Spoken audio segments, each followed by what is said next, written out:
Hey guys, it's Miss Cáceres. I hope everyone is doing well. So we begin our fourth quarter with one of the last lessons of our unit.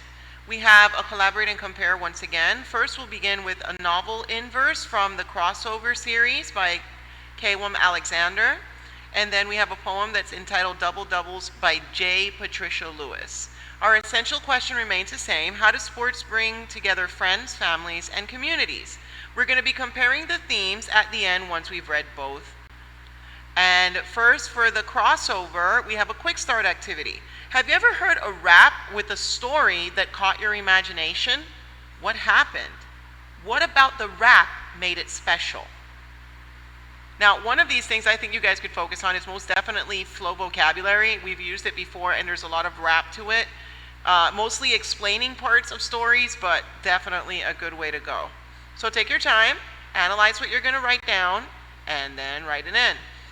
Then we come to analyze novel in verse. A narrative poem tells a story. Some narrative poems are brief, like old ballads that were originally sung. Others are book length, including an ancient work such as the Odyssey and Beowulf. Throughout history, new forms of narrative poetry have emerged. For example, the verse novel is a novel-length narrative told in poetry instead of prose. As you read JB and I, at the end of warm-ups, My Brother Tries to Dunk and The Sportscaster by K. Alexander note the examples of these characteristics of verse novels. Here are some characteristics you have to look out for. Organized into scenes, each with a setting and a plot. You can find examples in the story. Presents a speaker and other characters often interacting and even conflicting, usually shows the speaker's emotions. May include graphical elements like unusual line breaks and line length, or unusual punctuation and type of styles or size. Finally, express a theme in each scene, working together for a life lesson that relates to the verse novel as a whole.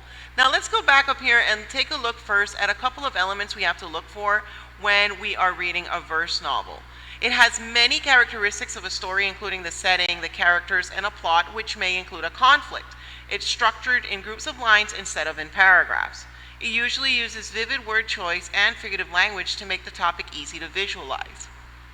And it expresses a theme or a lesson about life, or a life lesson, either way is fine.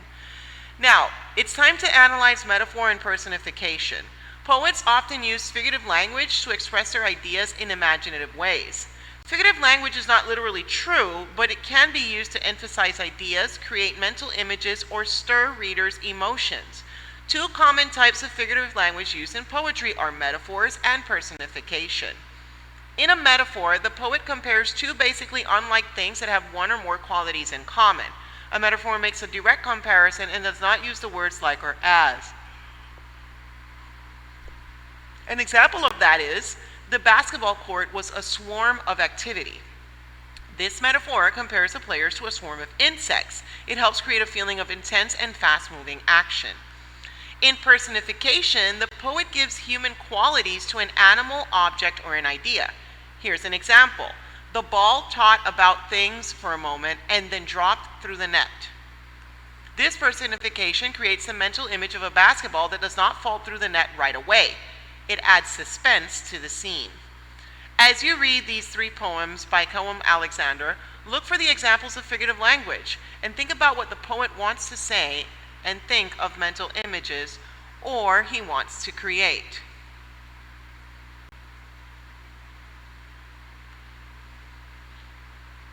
Okay, so we come to the reading section now. We have a little bit of info about the writer or author. K. Alexander was born in 1968. He's an American poet, novelist, and educator. He has written more than 24 books and has won numerous literary awards. This includes the prestigious John Newbery Award, the Coretta Scott King Author Honor Book Award, and the Lee Bennett Hopkins Poetry Award, all in recognition of the crossover. Alexander frequently travels to school, both in the United States and around the world, where he reads and discusses poetry and leads writing workshops. So here we begin reading the story. It's divided in sections. You have JB and I first. Then you come to the first, analyze the novel in verse, annotate. Remember, you annotate in the textbook because unfortunately we cannot do that on the online platform. In lines 1 to 9, underline examples of unusual line breaks. Highlight an unusual type style. Once you're done with that, come back to the online platform and type in your answer for this analyze question. Why do you think the poet used these graphical elements? If you need to look back, remember it's not a problem. You can always go back. Remember to check your spelling, your grammar, and your punctuation before typing in your answer. We come to another question, which is contrasts and contradictions. Notice and note. Highlight the way in which the speaker says that JB has changed. Once you've done that, come and type in your answer for the connect question. Imagine a big change in someone close to you. How do you think that change would make you feel? So this is more of a personal opinion. Take a second to analyze, think, type in your answer, and move on. We come to another part of the story and another question. Analyze novel in verse. Annotate.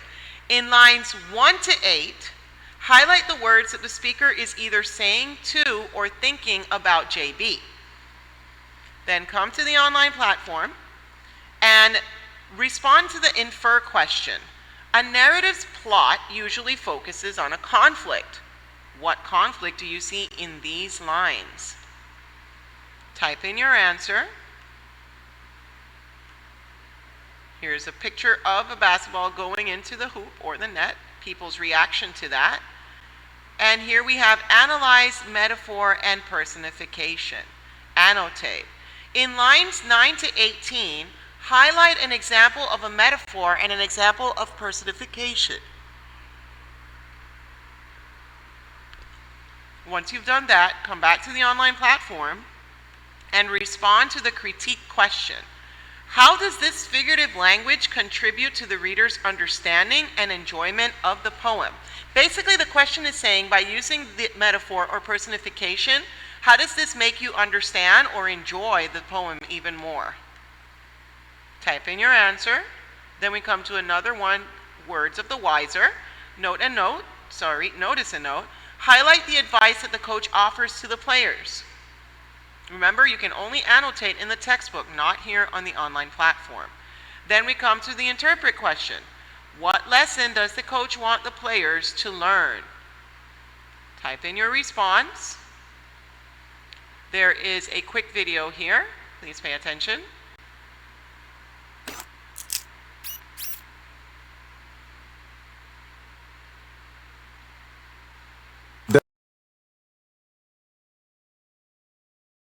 Slam dunk a ball in a crowded gym. It has that effect on some people. Kwame Alexander knows what to do to get readers involved. Like most poets, he makes meaning through words and imagery. When he writes, "When I take off from center court, my hair like wings, each lock lifting me higher," it helps us picture the speaker jumping high. He also uses graphic elements to help us see, hear, and feel what's happening in the gym. Graphic elements are visual features that create effects and express meaning. They can include capitals, type size, line breaks, italics, long and short lines, and stanza breaks. Let's see how they work in this poem. Notice anything about the words higher and higher? Right. The second higher is spelled with all capitals. That builds excitement and suggests how high the speaker can jump. You might even feel your own body stretching as you see the word get bigger. What stands out about how the next line looks? Like a 747, zoom, zoom. Yep. The capitals and increased size of the letters can help us feel the player's power and speed. And what about the way the poet uses capitals for the dad scream, booyah? Does it help you hear how loud the dad yells? The poet uses italics here too, to show that someone other than the poem speaker says these words. You might even feel like you're there on the court hearing this one loud voice above the crowd. Then see this stanza break? The white space marks a new subject. The scene expands to the whole gym and the people in it, including players and audience. The next stanza includes a graphic element we've seen before, italics. Again, the poet uses italics to show that these words are said by someone other than the young speaker. It's the coach talking. The different typeface might help you hear a serious adult voice saying, "Love ignites the spirit, brings teams together." Toward the end of the poem are several short lines. What effect do they have? The whistle goes off. Players gather at center circle, dap each other, pound each other. Referee tosses the jump ball. Game on. For one thing, they show how intense and focused the speaker is at this point. Anything else? As you continue reading, notice how graphic elements help you experience things as the speaker does.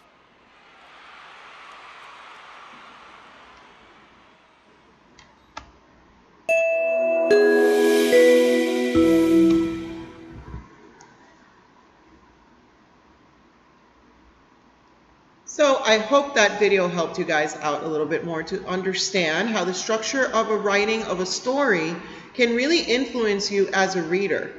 So we come to the last section of the story, the sportscaster, and we have a couple more questions. Analyze novel and verse once again, annotate in your textbooks, highlight examples of an unusual punctuation and line length in the sportscaster.